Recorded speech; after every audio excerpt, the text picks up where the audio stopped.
Hello नमस्कार साथियों, मैं डॉक्टर सुमित कड़ो आपके सामने हाजिर हूँ 5 मिनट शो के इस एपिसोड नंबर 42 में, जिसमें अपन देख रहे हैं कुक्कुट पालन का पार्ट नंबर 3। तो चलिए शुरू करते हैं। आज के इस एपिसोड में दोस्तों अपन बात करेंगे पोल्ट्री के हाउसिंग सिस्टम से रिलेटेड कुछ महत्वपूर्ण बातें। पोल्ट्री का जो हाउसिंग सिस्टम है उसको अपन दोस्तों 4 पार्ट में बांट सकते हैं। मुख्य रूप से सबसे पहला होता है एक्सटेंसिव या विस्तीर्ण हाउसिंग सिस्टम। उसके बाद नंबर 2 पे आता है आपका सेमी इंटेंसिव या अर्ध सघन हाउसिंग सिस्टम, और नेक्स्ट आपका आता है फोल्डिंग सिस्टम, और अंत में बात करें तो इंटेंसिव यानी कि सघन हाउसिंग सिस्टम। सघन को अगेन अपन 2 प्रकार से डिवाइड कर सकते हैं। एक तो आता है आपका डीप लिटर सिस्टम।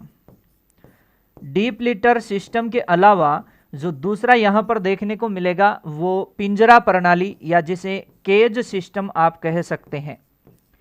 पिंजरा प्रणाली या केज सिस्टम कह सकते हैं, या इसे बैटरी सिस्टम भी कहा जाता है। दोस्तों ध्यान रखना है कि सबसे प्राचीन इनमें से हाउसिंग सिस्टम जो है वो आपका विस्तीर्ण हाउसिंग सिस्टम है, और इंटेंसिव में अगर सबसे इंपॉर्टेंट और मतलब कि सबसे नवीनतम बोला जाए तो वह पिंजरा प्रणाली या बैटरी सिस्टम है। आपको यहाँ पे पता होना चाहिए, यहाँ जानवरों को खुला छोड़ा जाता है, फिर थोड़ा उनको आधा खुला आधा घर में, फिर फोल्डिंग सिस्टम में एक जगह से दूसरी जगह पे स्थानांतरित कर सकते हैं, और लास्ट में डीप लिटर और केज सिस्टम आ जाता है।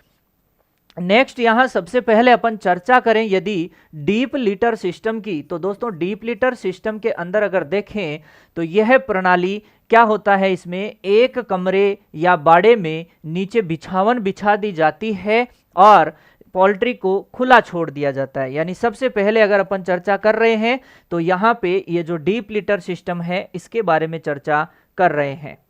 डीप लिटर सिस्टम में देखें तो और क्या सिस्टम रहता है, यहाँ पे पोल्ट्री को खुला छोड़ देंगे। प्रणाली मुख्यतः ब्रॉयलर के लिए है, लेकिन इसमें ब्रॉयलर और लेयर दोनों को पाला जा सकता है। इस प्रणाली में एक बाड़े में 250 पक्षी रखे जाते हैं। प्रति पक्षी फर्श पर जगह की आवश्यकता इसमें कितनी रहती है, 3.5 से 4 फीट स्क्वायर। साथ ही साथ बिछावन के रूप में अपन क्या क्या चीजें इस्तेमाल कर सकते हैं, भूसा, लकड़ी का बुरादा और पेड़ पौधों की सूखी पत्तियां काम में लेते हैं। बिछावन की गहराई कितनी होनी चाहिए, 8 से 12 इंच की गहराई होनी चाहिए। साथ ही साथ बिछावन को अगर अपने को सूखा रखना बहुत इंपॉर्टेंट है और फिर भी गीली हो गई तो उससे रोकने के लिए सप्ताह में कम से कम एक बार अवश्य उसे बदल देना चाहिए। साथ ही साथ दोस्तों बात करूं बिछावन फिर भी गीली हो जाती है तो उसमें जो कैल्शियम हाइड्रोक्साइड यानी जो चूना पाउडर है आधा केजी 15 फीट स्क्वायर जगह के जो एरिया है उसमें मिला देते हैं।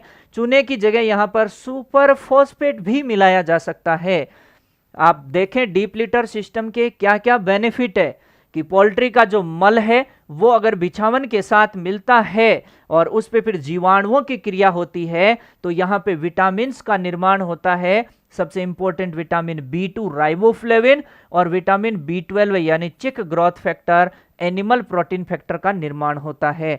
और यदि मुर्गी इसको वापस खा लेती है तो उसमें पोषक तत्वों की क्या होती है, आपूर्ति होती है। इसे पोषक तत्वों का पुनः चक्रण यानी रिसाइकलिंग ऑफ न्यूट्रिएंट्स कहा जाता है। साथ ही साथ डीप लिटर एक अच्छे उर्वरक की तरह कार्य करता है। इसमें NPK का जो रेशियो है, नाइट्रोजन फॉस्फोरस और पोटेशियम का जो रेशियो है वो 3:2 रहता है। डीप लिटर की जो खाद है वो गाय की खाद की तुलना में 3 गुना महंगी होती है। तो ये डीप लिटर सिस्टम से रिलेटेड बातें अपन यहाँ पे देख रहे हैं। साथ ही साथ और कुछ इंपॉर्टेंट बातें देखें तो 35 पक्षी साल भर में 1 टन डीप लिटर खाद पैदा करते हैं, और यह प्रणाली पिंजरा प्रणाली की तुलना में पक्षियों के लिए ज्यादा कल्याणकारी होती है, क्योंकि पिंजरे में पक्षियों को नुकसान ज्यादा होता है, ओनर को फायदा होता है, पक्षियों को नुकसान है। इस प्रणाली में आवास यानी बिछावन गर्मियों में ठंडा सर्दियों में गर्म अतः किसी भी मौसम में पाला जा सकता है। इस प्रणाली में अमोनिया इकट्ठा होना और मक्खियों की समस्या नहीं होती। इसमें ब्रॉयलर ब्लिस्टर्स यानी उसके शरीर पर फफोले देखने को नहीं मिलते हैं। जबकि पिंजरे में देखने को मिलते हैं। नुकसान क्या है फिर भी इसके, इसमें भोजन की बर्बादी ज्यादा है, कॉक्सीडियोसिस जैसी जो बीमारियां हैं, आइमेरिया टनेला, ऑक्सीजन की कमी, नमी ज्यादा, टेम्परेचर ज्यादा, तो ऐसी सिचुएशन यहां क्रिएट होती है। इसमें कैनाबालिज्म एवं एग ईटिंग की समस्या देखी जाती है। कैनाबालिज्म पक्षी अपनी ही जाति को नुकसान पहुंचाता है और इसमें बीमारियां भी तेजी से फैलती है। तो ये कुछ महत्वपूर्ण बातें थी डीप लिटर से संबंधित। बाकी बातें करेंगे नेक्स्ट वीडियो में, तब तक के लिए जय हिंद, जय भारत।